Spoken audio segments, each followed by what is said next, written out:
하나님 말씀 에베소서 4장 17절에서 24절까지입니다. 같이 교독하겠습니다. 그러므로 내가 이것을 말하며 주 안에서 증언하노니 이제부터 너희는 이방인이 그 마음에 허망한 것으로 행함같이 행하지 말라. 그들의 총명이 그 가운데 있는 무지함과 그들의 마음이 굳어짐으로 말미암아 하나님의 생명에서 떠나 있도다. 그들이 감각 없는 자가 되어 자신을 방탕에 방임하여 모든 더러운 것을 욕심으로 행하되 오직 너희는 그리스도를 그같이 배우지 아니하였느니라. 진리가 예수 안에 있는 것 같이 너희가 참으로 그에게서 듣고 또한 그 안에서 가르침을 받았을진데 너희는 유혹의 욕심을 따라 썩어져가는 구습을 따르는 옛사람을 벗어버리고 오직 너희의 심령이 새롭게 되어 하나님을 따라 의와 진리의 거룩함으로 지으심을 받은 새 사람을 입으라. 하나님 아버지, 저희가 날마다 새 사람을 입기를 원합니다. 예수님 안에서 새 사람이 되는 것이 어떠한 것인지를 오늘도 저희들에게 가르쳐 주시옵소서. 예수님의 이름으로 기도드립니다. 아멘. 자, 오늘 이 시간부터 제가 당분간은 계속해서 수련회 때 한 내용들을 계속 이렇게 반복하면서 아주 자세하게 더 분리해서 말씀을 전하려고 합니다. 이번에 수련회가 끝나고 우리 젊은 집사님들이 다들 이제 그런 부분에 있어서 얼마나 필요했는지 여러 가지로 이렇게 보게 되는데 제가 이제 그 부분에 대해서 수련회 때 했던 내용들에 대해서 더 이제 그 자세하게 금요일마다 이렇게 말씀을 전하겠습니다. 그러니까 또 이때마다 더 주시는 하나님의 은혜가 있으시기를 바랍니다. 우리는 이 시대 가운데서 늘 살아가지요. 우리가 이 시대를 떠나서 살아갈 수가 없습니다. 우리는 이 시대에서 사실 교회에 아무리 우리가 많이 온다고 해도 우리는 교회에서 살 수는 없습니다. 그죠? 우리는 세상 가운데서 살아갑니다. 우리는 그 불교처럼 어떻게 산속에 들어가서 수도하는 그런 종교가 아닙니다. 세상 가운데서, 세상 안에서 하나님의 말씀으로 살아내는 기독교는 그런 종교입니다. 그러면서 늘 문제는 뭐냐? 문제의 핵심은 이 세상에서 예수 안에 있는 나는 이 세상에서 어떤 사람으로 살아야 하는가? 이게 우리의 늘 질문입니다. 우리가 예수님을 믿고 새로운 사람으로 거듭나서 정말 그 다음 날 바로 천국으로 바로 들어가면 참 좋을 것 같기도 해요. 그죠? 그런데 주님은 그렇게 하지 않으시고 우리로 하여금 이 땅에서 살게 하십니다. 말하자면은 주님께서 우리를 이 땅에 살게 하시면서 하나님의 사명을 각자에게 주십니다. 말하자면은 이 땅에 살아가면서 하나님의 사람으로 하나님께서 주신 이 사명을 어떻게 행하면서 살아가느냐. 이제 그거잖아요. 그죠? 자, 그 질문은 우리가 아까 제가 드렸던 질문, 세상에서 예수 안에 있는 내가 세상에서 어떤 사람으로 살아가야 하는가? 이 질문은 세 가지 질문으로 나뉠 수 있습니다. 어떤 질문? 첫째, 나는 누구인가? 그러니까 자연인으로서 세상에서 살아가는 사람으로서 나는 누구인가? 라는 것입니다. 인간, 자연인에 대한 인간 본질에 대한 질문이지요. 그 다음에는 또 그 질문 하나는 그럼 예수님은 누구인가? 예수는 누구인가? 라는 질문이고요. 그 다음에 이제 세 번째, 예수 안에 있는 나는 누구인가? 라는 것입니다. 이 세 가지 부분에 있어서 우리가 오늘 살펴보도록 하겠습니다. 나는 누구인가? 인간 본질에 대한 질문. 이게 사실 세상 철학에서의 가장 항상 묻는 질문이지요. 세상 철학에서 항상 묻는 질문입니다. 그들은 예수님이 없이 신을 인정하지 않고 인간 스스로 인간이 누구인가에 대해서 계속 정의하려고 하잖아요. 그죠? 그러면서 그것이 사실 이것이 모든 종교의 질문이고 또 이제 심리학의 질문입니다. 난 인간은 누구인가? 나는 누구인가? 라는 것을 항상 말하고 그거를 가지고 자아라고 하지요. 세상은 계속적으로 사람 본질에 대해서 말을 하면서 그들의 이렇게 되게 주장하는 주장이 뭐냐니까 있는 그대로 받아들여라. 나를 그 나의 모습을 그대로 수용해라. 그리고 자기를 사랑하고 자기를 신뢰하고 자기를 가꾸면서 살아라. 그런 말 참 많이 듣지요. 요즘에 마음 수련 그러면서 뭐 자기 명상하는 거 엄청 유행하잖아요. 그죠? 요즘에는 기도라는 말도 안 쓰고 다 명상이라는 말을 쓰죠. 묵상이라는 말도 잘 안 쓰잖아요. 세상은 명상이라는 말로 대체합니다. 기독교의 냄새가 나는 거는 다 없앱니다. 세상이. 그러면서 세상의 용어로 말을 하지요. 그러면서 거기에서 말하는 거는 자기 자신을 긍정해라. 자기를 수용해라. 자기답게 살아라. 이런 말을 계속합니다. 그렇게 하면서 살아보려고 사람들이 많이 노력하지요. 그런데 이 문제는 무엇이냐? 가장 문제는 무엇이냐 하면은 아무리 그렇게 살려고 노력을 해도 사람 안에 본질적으로 있는 죄의 문제, 끊임없이 자기 속에서 올라오는 죄의 문제와 부딪힐 때에는 자기를 수용할 수가 없는 것입니다. 하나님께서 우리 안에 양심을 주셨잖아요. 하나님께서 사람은 하나님의 모양과 형상을 따라서 지음 받았습니다. 그 사람이 우리가 타락함으로써 구원주를 찾아갈 수 있는 힘은 상실했지만 하나님께서는 우리에게 일반론적으로 주신 양심은 두셨습니다. 그래서 사람들 안에는 다 양심이 있습니다. 그래서 자기 자신을 그냥 수용하고 자기를 긍정하면서 자기를 가꾸면서 살아가기를 원하지만 그걸 정말 갈망해요. 누구든지 인간은 본질적으로 스스로가 아름다워지기를. 그런데 참 더 아름다워지려고 할수록 자기 자신을 깊이 볼수록 정직함이 더 높아질수록 자기 안에 있는 죄를 외면할 수가 없습니다. 그래서 이 죄의 문제를 결국에는 어느 종교에서도 해답을 주지 못합니다. 그래서 여러 가지 이제 문제, 뭐 윤회도 나오고 업보도 나오고 뭐 이제 환생도 나오고 이제 거기에서 죄의 문제를 해결하지 못하니까 거기에서 그런 여러 가지 논리들이 나오지요. 그러니까는 아무리 해도 자기의 그 궁극적인 질문에 대한 답을 얻지를 못합니다. 그러면서 여기에서 그 다음에 이제 우리가 여기에서 무엇을 알느냐? 예수님은 누구인가? 이걸 우리가 질문을 해야 되고 거기에 대한 답을 얻어야 됩니다. 자, 여기에서요, 다른 종교에서 예수님 이외에 다른, 그러니까 부처나 공자나, 또 누가 있죠? 공자, 맹자, 뭐 어떤 사람은 소크라테스까지 뭐 이제 합치지요. 거기에서 인간한테서 아무리 답을 찾으려고 해도 얻질 못하고 또 예수님도 인간의 자리에 그들하고 같은 레벨에 두면서 이제 세상에서는 거기에서 답을 찾으려고 하는 그런 모습들이 있습니다. 근데 거기에서는 정말 예수님을 인간으로 볼 때에는 우리는요 답을 얻을 수가 없습니다.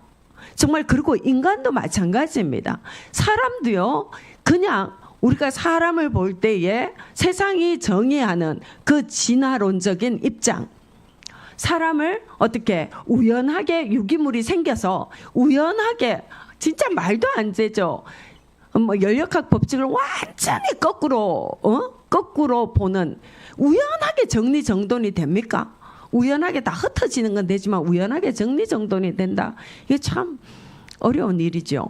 근데 거기에서 우연하게 단백질이 합성이 돼가지고 정말 거기에서 진짜 우연하게 그 단백질이 생명이 돼서 이제 그게 진화해서 사람이 되었다. 이게 진화론이잖아요. 그죠? 이게 한 가지 설이 있습니다. 이건 어디까지나 로우가 아니에요. theory의 theory. 설이에요, 설. 그리고 또 창조, 이제 세상에 말하자면 창조의 설이 있습니다. 뭐냐? 하나님이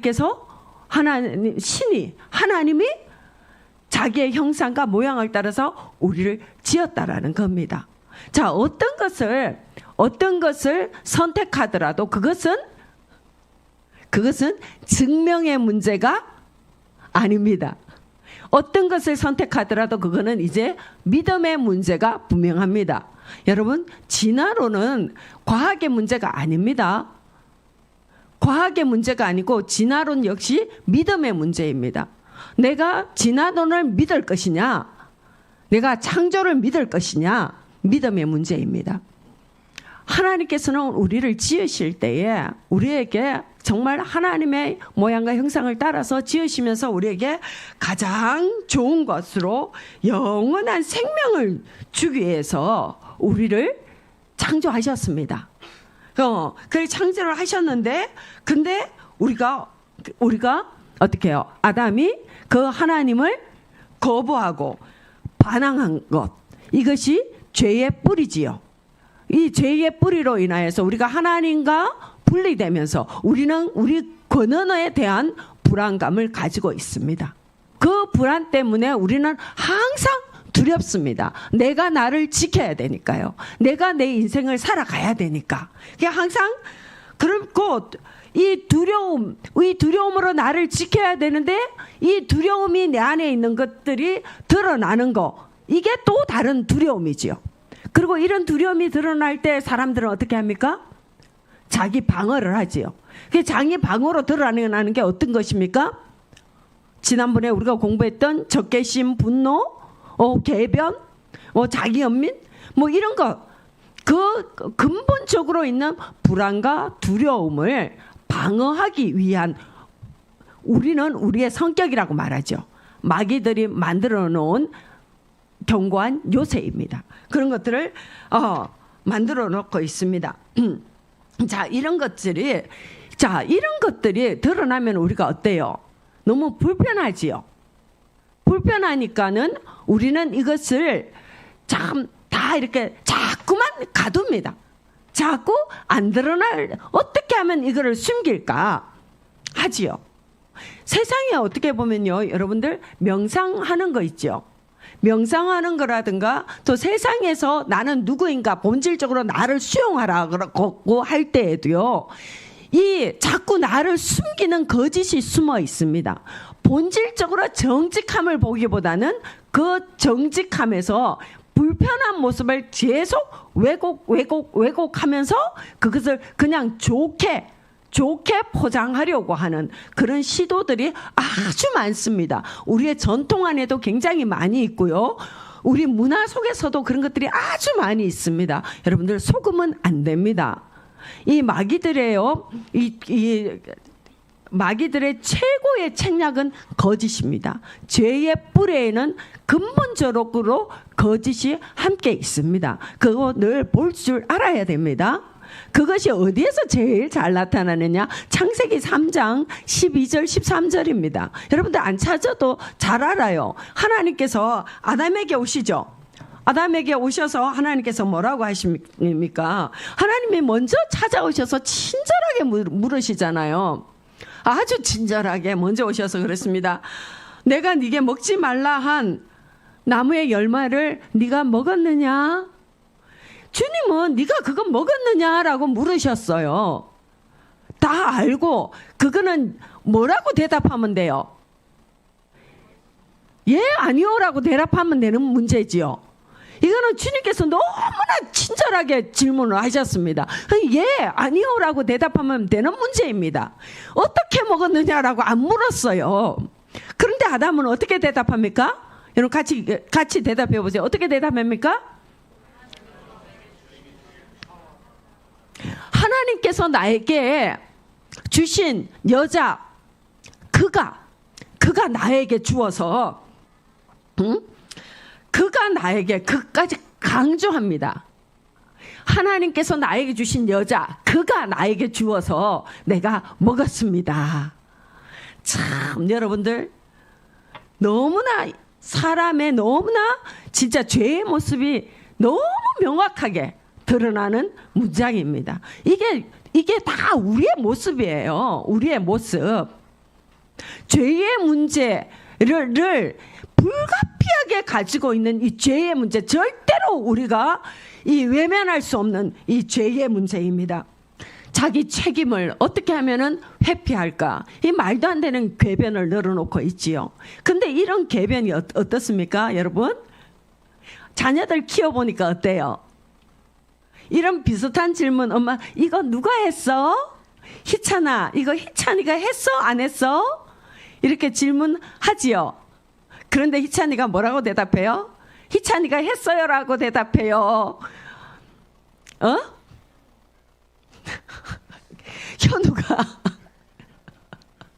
현우가 이거를 가져갔는데 선호 형아가 이거를 이렇게 했는데 그렇게 해가지고 아이들이 항상 그렇게 대답하지요. 그죠? 인간은요, 여러분들 잘 알아야 됩니다. 예수님이 누구신가? 예수님은 누구신가?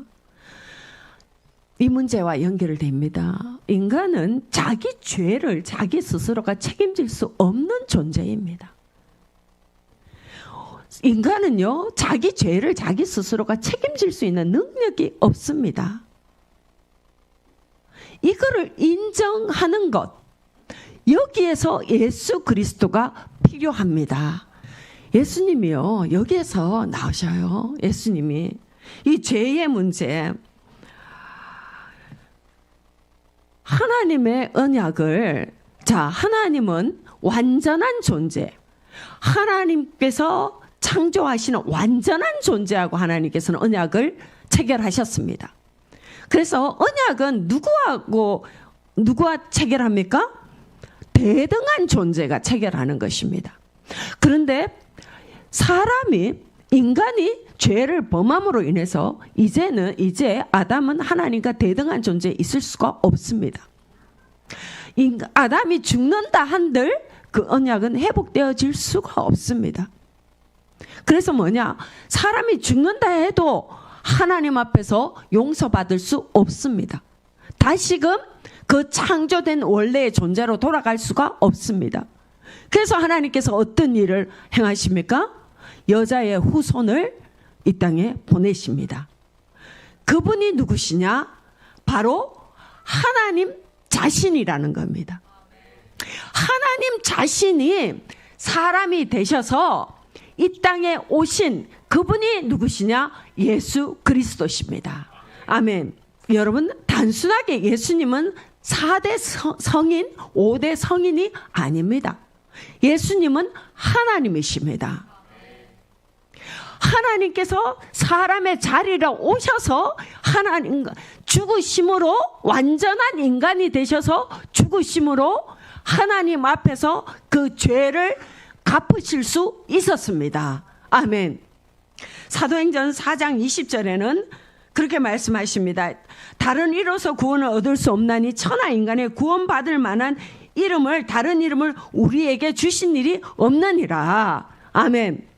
예수님께서 그 완전한 인간이, 하나님이신 그분이 완전한 인간이 되셔서 이 땅에 오셔서 죽으심으로 우리가 성소에 들어갈 담력을 얻었습니다. 히브리서 10장 19절 20절에서 말씀하시기를 우리가 예수의 피를 힘입어 성소에 달아갈 담력을 얻었나니 그 길은 우리를 위하여 희장 가운데로 열어놓으신 새로운 살 길이요 희장은 곧 그의 육체니라. 아멘. 예수님께서 죽으심으로 우리가 주님 앞으로 들어갈 수 있게 된 것입니다. 이제 제가 두 가지를 정리했습니다. 인간은 누구냐? 인간은 누구냐? 인간은 자기의 모습대로 살기를 원합니다. 내 스스로가 완전하여져서 나를 내 그대로 수용하고 긍정하고 나를 신뢰하고 나를 가꾸면서 살아가기를 원합니다. 그렇지만 인간이 아무리 해도 인간은 본질적으로 있는 자기 죄의 모습을 해결할 수가 없습니다. 그래서 그럼 그 죄는 뭐냐? 결국은 하나님을 반역한 죄입니다. 거기에서 모든 악의 모습들, 여러분 악의 모습 그러면 굉장히 추상적으로 들리죠. 그런데 그 악의 모습들, 여러분 이런 거 생각해보세요. 적개심, 분노, 복잡한 궤변, 자기 연민, 자기 열등감, 교만, 망상, 심적 고조, 저조, 뭐 이런 모습들 한번 생각해서 슬픔, 우울 이런 거 생각을 해보세요. 이런 것들은 이렇게 말하면 되게 가까이 느껴지지요. 이게 바로 악입니다. 악은 아주 멀리 있는 게 아닙니다. 악 그러면은 좀 더 근원적인 의미이고 그것의 가지, 그것에서 펼쳐 나온 가지가 사실 실질적으로 그게 누구한테 있습니까? 우리한테 다 붙어 있습니다. 여러분들 속으시면 안 됩니다. 그것이 그냥 나의 성격이니까 나는 그대로 수용해. 내한테 있는 분노, 적개심, 그건 내한테 그거 그대로 수용하면서 나는 멋있어, 신뢰할 만해, 나는 괜찮아, 이대로 나를 수용해. 이게 가능합니까? 이게 가능할 수 있습니까? 이건 불가능합니다. 그 안에서 우리는요 나의 아름다움을 발견할 수가 없습니다. 들어가서 나를 정직하게 보려고 하면 할수록 내가 불편해집니다. 우리는 여기에서 분명히 알아야 됩니다. 여기에서 진짜 내가 원하는 것과 내가 진짜 원하는 것과 사람들은 뭘 원합니까? 자기와 진짜 화평하기를 원하지요. 자기 안에서 자기가 평안하기를 원합니다. 그런데 실질적으로 나의 성격이라고 하는 나의 모습은 나와 평안할 수가 없습니다. 이것을 이제는 내 성격이라고 말하면서 나한테 딱 붙어있는 이 악한 것들의 거짓을 나와 분리시켜서 볼 수 있어야 됩니다. 아멘. 그 분리 안에 누가 계시느냐? 완전한 하나님이시며 완전한 인간이신 예수 그리스도, 그분이 그 안에 계십니다. 그분이 이제 들어오면은 우리 안에서 그것이 분리되어 보여집니다. 아멘. 우리가 예수님을 믿는다라는 건요, 우리가 예수님을 나의 구주로 고백하는 거, 이 예수님을 고백하는 것, 이건 어떤 의미냐? 예수님의 영이 내 안에 들어오시는 겁니다. 예수님의 영이 내 안에 들어오셔서 주인이 되신다라는 겁니다. 그러면은 예수님이 오시기 전에 그럼 내 영은 어떤 상태였습니까? 에베소서 2장 1절 같이 외울 수 있는 사람은 외우시고, 에베소서 2장 1절에 뭐라고 하십니까? 허물과 죄로 죽었다. 우리의 영은요 허물과 죄로 죽었던 사람입니다. 그 다음에 자 오늘 본문 4장 18절에도 같이 읽습니다. 시작. 그들의 총명이 어두워지고 그들 가운데 있는 무지함과 그들의 마음이 굳어짐으로 말미암아 하나님의 생명에서 떠나 있도다. 우리의 영은 하나님의 생명에서 떠나 있는 허물과 죄로 죽은 상태에 있습니다. 그러면 자 세상에서 말하는 사람, 인간 본질, 이런 영을 말하는 것입니까? 아닙니다. 아닙니다. 영이 아니고 뭐냐? 혼입니다. 혼과 육을 말하는 것입니다. 우리는 이것에서도 이제는 분명히 알아야 됩니다. 세상에 예수 그리스도의 영이 없는 사람들은 영으로 죽은 상태입니다. 영이 죽어 있는 상태. 영이 없는 것과 영이 죽었다라는 건 다른 문제입니다. 그러니까 그 영이 어둠으로 꽉 차 있는 거죠. 세상의 영으로, 아니 그러니까는 말하자면은 창세기 3장에 나오는 그 마귀의 영으로, 귀신의 영으로 꽉 차 있는 겁니다. 영이 죽은 상태에 있는 것입니다. 근데 우리가 거듭났다, 예수님으로 거듭난다, 예수의 사람이 된다라는 것은 이 영이 예수의 영으로, 이제 예수의 영이 우리 안에 들어오는 것입니다. 그래서 예수의 영이 들어오면서 이 마귀의 권세는 우리에게서 끊어져 나갑니다. 우리를 소유하고 있던 마귀의 권세가 끊어져 나갑니다. 그래서 더 이상 우리는 마귀의 소유가 아니라 예수의 소유가 되는 것입니다. 하나님의 소유가 되는 것입니다. 아멘. 그러면은 혼을 이제 좀 우리가 알아야 돼요. 혼이라고 말하면 여러분들 이성이라고 생각을 하면 됩니다. 혼이라고 하면 이성. 왜 이성에는 뭐가 있습니까? 우리가 흔히 생각, 마음이나 생각이나 같은 의미지요. 마음, 생각 같은 의미입니다. 의지가 있지요. 또 의지가 있고 또 뭐가 있느냐 하니까요. 이 감정이 있습니다. 근데 이 감정은 이 육하고 많이 연결이 돼 있지요. 어떤 사람들은 우리는 그냥 혼만 있고 육은 그냥 완전 껍데기다, 육은 진짜로 그냥 고기 덩어리에 불과하다, 이렇게 말하시는 분들도 있는데 저는 그렇게 보지 않습니다. 육체도 살아 있습니다. 육체가 가지는 이 생명력이 있습니다. 이 육체의 생명력을 우리가 가장 잘 알 수 있는 것이 뭐냐? 감정입니다. 감정은 뭘 통하여 들어옵니까? 뭘 통해 들어옵니까? 육체의 감각을 통해서 들어옵니다. 육체의 오감을 통해서 들어오는 신호들로 우리는 감정이 유발되지요. 감정입니다. 이 감정이 그러면 있고, 이제 이 감정을 인지하면서 내 안에서 그걸로 내 걸로 딱 붙잡는 거. 굳이 말하자면 이거는 어디의 기능입니까? 혼의 기능입니다. 자, 봐봐요. 우리는 혼과 육으로 이 세상에 살아갑니다. 살아가는데 이 세상에서 영에서 하나님의 말씀 영이지요. 하나님의 말씀이 영이지요. 이 영의 말씀이 우리의 어디에 있습니까? 우리의 영 안에 거하십니다. 그 진리로 거하시지요. 그런데 우리가 예수의 영이 없을 때에는 이 진리의 기준이 우리 안에 없지요. 진리 대신 예수님이 우리 안에 없지요. 그러니까 세상에서 무엇으로 살아갑니까? 혼과 육으로 살아갑니다. 혼과 육으로 세상 풍조를 따라서 어찌하든지 혼과 육으로 그들도 나름대로 살아보려고 애를 쓰지요. 애를 쓰지만 그 안에 진정한 진리 대신 예수님이 안 계시기 때문에 이게 분별을 하지를 못합니다. 어두운 밤에 지팡이 짚고 걷는 것처럼 그렇게 더듬더듬 어쩌다가 진리 비스무리한 거를 걸릴 때도 있겠지요. 그렇지만 생명으로 이끄는 그 진리를 찾지를 못하고 살아갑니다. 그러니까 예수님의 이제 생명이 근데 우리 안에 이제 들어와요. 들어와가지고 딱 비치니까 어떻습니까? 딱 비치니까 예수님의 생명력과 이때까지 우리가 살아왔던 혼과 육의 방식, 세상의 방식과 이 예수님의 진리가 어떻습니까? 정리정돈이 정말 잘 되지 않습니다. 자, 온전한 인격은 영과 혼과 육이 통합되어서 하나로 정돈되어서 이렇게 나타나고 움직여야 되겠죠. 영과 혼과 육이 합쳐져서 느끼고 생각하고 결정하고 행동하고 해야 되겠지요. 우리는 그런 사람을 통합된 그리스도인, 온전한 그리스도인이라고 말합니다. 아멘. 그러니까 우리가 완전하지 않을 수는 있어요. 완벽하지 않을 수는 있어요. 그렇지만 최소한 내가 완벽하지 않다라는 것에, 내가 온전하지 않다라는 것에 대한 인식은 늘 있어야지요.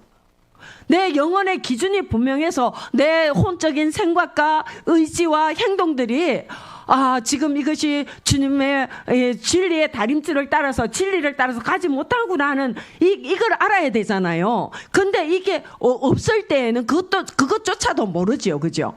근데 어쨌든 이제 우리가 예수님 안에서 예수의 영의 진리가 우리 안에 들어오면은 우리의 혼과 육이 하는 행동들이 이제는 아주 불편해집니다. 아주 불편해집니다. 우리 안에 그리고 그 불편함이 있어야 됩니다. 아멘. 여기에서 이제 우리가 이제 봤던 이쪽에 이렇게 나타나는 이거 있죠. 우리 성격의 문제가 정말로 이제는 본격적으로 내한테 불편해지기 시작합니다. 우리의 어떤 모습이 있습니까? 우리가 전에는 그 성격이 나라고 정의를 했지요. 내가 어떤 나? 분노하는 나, 고집 센 나, 적개심이 가득한 나, 자기 연면에 잘 빠지는 나, 자기 방어를 익숙하게 잘하는 나, 비교하고 시기심이 많은 나, 궤변으로 말 잘하는 나. 이건 우리는 그게 다 나라고 생각했지요. 근데 그것이 내가 아니다라는 겁니다. 뭡니까? 그 진리 안에서 예수님의 진리를 분명히 내 안에 딱 두고 나의 성격을 한번 보십시오. 고집 센 내가 하나님의 말씀에 주님의 진리를 따라서 살려고 하지 않고 세상 풍조가 더 좋다. 세상 풍조가 당연히 감각적으로 난 더 좋겠지요. 안 그렇겠습니까? 내 감정이 세상의 풍조를 좋아하겠습니까? 그 주님의 말씀을 더 좋아하겠습니까? 세상의 풍조에 익숙하고 늘 세상 가운데서 살고 특히나 이 대학 문화, 이 세상의 문화 한번 보세요. 얼마나 참 말을 할 수가 없지요. 자, 우리가 그런 것들을 이제 분명히 알아야 되고요. 그 다음에 이제 제가 여기에서 이제 이걸 다 합쳐서 결론적으로 뭐냐? 오늘 제목이 있습니다. 예수 안에서 나답게 사는 것. 따라해 봅시다. 예수 안에서 나답게 사는 것. 그럼 예수님 안에서 나답게 산다라는 건 뭔가? 그럼 예수 안에서 내 안에 들어오면은 갈라디아서 2장 20절에서 사도 바울이 뭐라고 고백합니까? 자, 같이 읽습니다. 갈라디아서 2장 20절 같이 다 찾아서 읽습니다. 같이 읽습니다. 시작. 내가 그리스도와 함께 십자가에 못 박혔나니 그런즉 이제는 내가 사는 것이 아니요 오직 내 안에 그리스도께서 사신 것이라. 아멘. 거기까지. 자, 이제 내가 믿는 것은 내가 그리스도와 함께 십자가에 못 박혔나니 그런즉 이제 내가 사는 것이 아니요 내 안에 그리스도께서 사시는 것이라. 우리가 너무 많이 들었지요. 그죠? 그러면은 내 안에 예수님이 들어오셨습니다. 그죠? 내 안에 예수님이 계시지요? 그러면 우리는 이제 예수로 살아가는 겁니다. 그럼 예수로 사는 게 뭐냐? 그럼 예수로 살면은 내가 다 없어지는 것이냐? 나의 개성은 다 없어지는 것이냐? 분명히 우리는 내가 좋아하는 게 있지요? MBTI. 자, 예수님이 내 안에 들어왔다고 I가 E로 바뀝니까? 예수님이 내 안에 들어왔다고, P가 J로 바뀌나요? 안 바뀝니다. 예수님이 예수 안에서 성숙됐다고 우리가 S와 N이 바뀌지 않습니다. N도 S를 이해하려고 더 노력하고 그들의 방식을 존중하려고 이해하는 그거야 성숙되지만 본질적으로 내가 INTP 이거 안 바뀝니다. 안 바뀌어요. 저는 안 바뀌더라고요. 이거 안 바뀝니다. 그러면 예수님 안에 들어오면은 우리가 그러면은 내가 없어집니까? 여러분 여기서 잘 아셔야 됩니다. 사도 바울이 성경에서는 여기까지만 이렇게 나옵니다. 그런데 사도 바울이 어떻습니까, 여러분들? 예수 믿고 사도 바울이 없어졌습니까? 가장 사도 바울답게 살았습니까? 사도 바울이 예수 믿는 사도 바울이 다메섹에 왜 가고 있었어요? 예수 믿는 사람들 잡아서 죽이려고 갔죠. 사도 바울이 자기를 어떻게 설명합니까? 내가 열심으로는 바리새인이요. 그들을 핍박하여 죽이기까지 했다고 그랬죠. 뭐냐? 사도 바울은 정말 하나님을 향한 열심이 특심이었습니다. 정말로 하나님을 위해서 살고 싶은 그 마음이 정말 간절했던. 그래서 그 사람 결혼도 안 했잖아요. 안 했습니다. 사도 바울은 그러죠. 자기는 타고난 고자라고 자기를 해서 자기를 지칭하기를 뭐냐?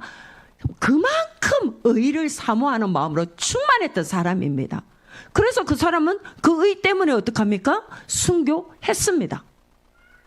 사도 바울은요. 그리고 또 그 사람은 많이 배웠지요. 머리가 좋은 사람이었고 가말리엘의 문화에서 수학한 사람입니다. 그럼 사도 바울이 그렇게 공부한 것이 다 없어졌습니까? 아닙니다. 사도 바울은 그 머리로 이 성경을 다 썼습니다. 그 지식으로. 여러분, 우리가 예수 안에 있으면 그럼 나의 고유한 나의 특성이 없어지느냐? 아닙니다.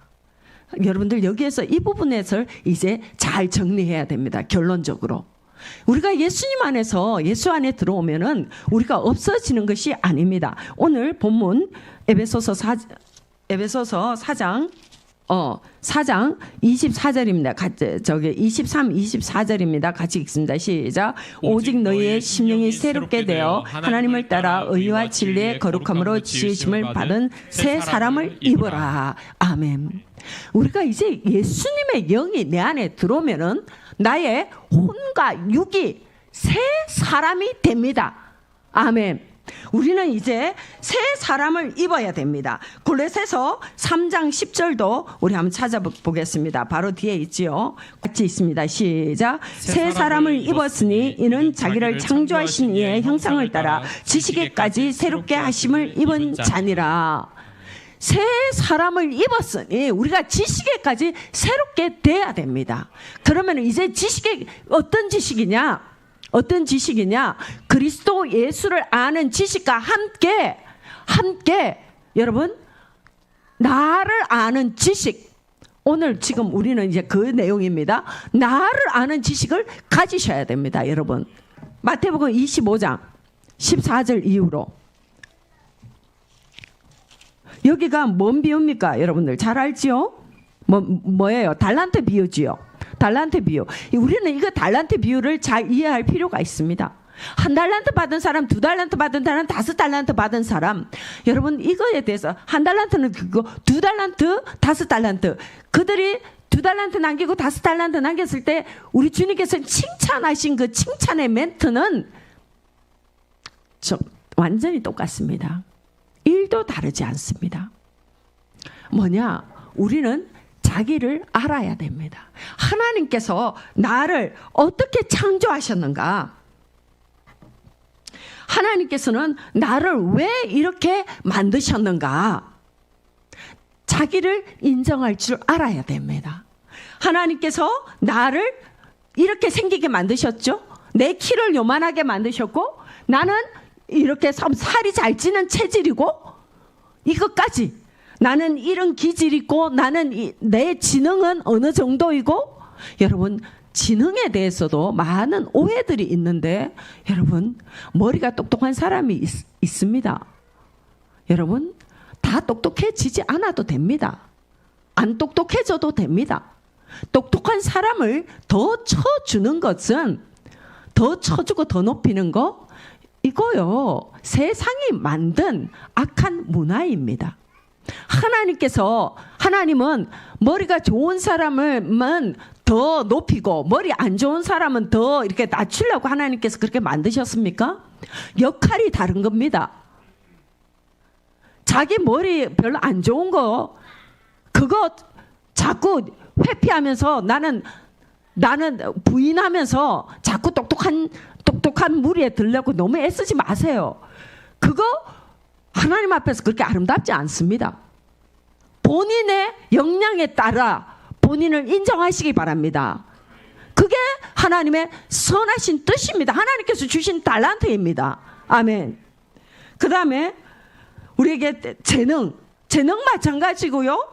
태어난 나라, 인종, 가족, 내가 결혼할 사람 하나님의 계획이 다 있습니다. 여러분 제발 부탁인데요. 별로 능력 없으신 분들 그냥 내 능력에 비슷한 아내 구하세요. 내 수준에 비슷한 그 남편 구하시기 바랍니다. 좀 덜 되는데 그 본인 스스로가 본인 막 되게 괜찮은 사람만 계속 구하고 있으면 어쩌라고. 그러면은 결국엔 뭐 혼자 살 수밖에 없어요. 저에게 하나님은 우리한테 맞는 거를 주십니다. 나는 내 거를 소중하게 여길 줄 알아야 됩니다. 하나님께서 나한테 주신 거, 남의 사람들 아무리 잘나봤자 그건 무슨 의미 있습니까? 내하고 무슨 상관이 있습니까? 그거지요. 왜? 하나님이 나를 거기다가 두신 겁니다. 하나님께서 나를 그런 가족에 태어나게 하셨습니다. 우리 부모님 능력 없고, 우리 부모님 별로 못 배웠고, 나 별로 머리 안 좋고, 이거 하나님께서 나를 거기다 두셔서 그건 그야말로 내가 할 수 있는 게 아니었습니다. 그렇다면 거기서 가장 아름다운 건 무엇입니까? 그냥 나는 인정하는 거예요. 나는 그냥 한 달란트 받은 사람이구나. 나는 그냥 한 10분의 1달란트 하나님께서 나한테 주셨구나. 그럼 나는 10분의 1만 남기면 돼요.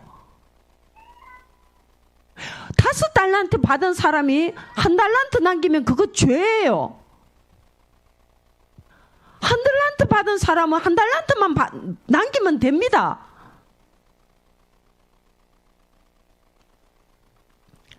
그 안에서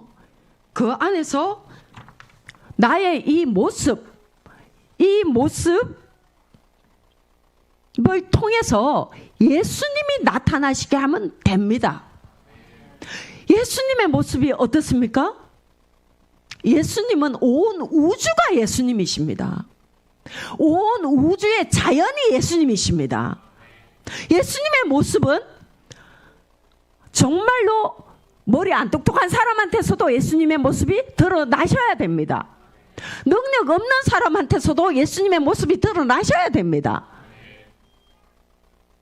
못생긴 모습, 그러니까 덜 생긴 사람. 근데 덜 생겼다라는 건 누구의 기준입니까? 누구의 기준입니까? 여러분들 생김새에도 유행이 있는 거 아시죠? 조선시대에 예쁜 사람이 이 시대에도 예쁘지 않아요.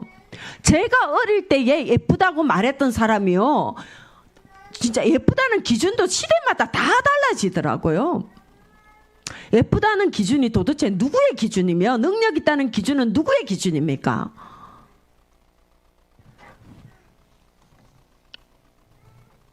우리가요, 예수님이 내 안에 들어오신다고 해서 내가 하나님께서 창조하신 나의 모습이 없어지는 것이 아닙니다.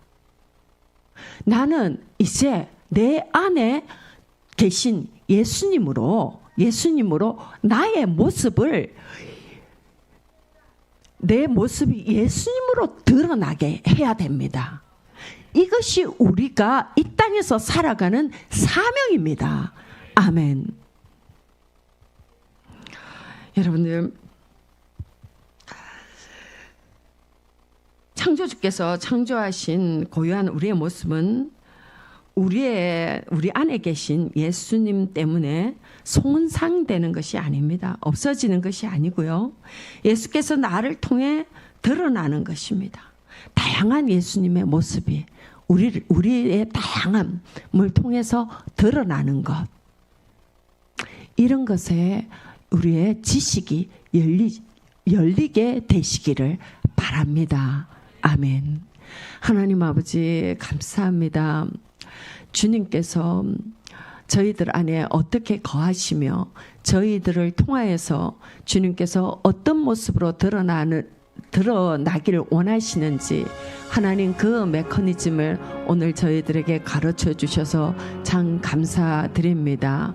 하나님 진리로 저희 안에 계신 예수님이 하나님 저희들에게 주신, 저희들에게 하나님께서 저희들을 만드신 그 달란트, 그 모습, 그 모습을 통하여서 제 안에 계신 진리 되신 예수님이 드러나도록 하나님 그렇게 그것을 위해서 저희들이 저희 삶을 드릴 수 있도록 은혜를 허락하여 주시옵소서.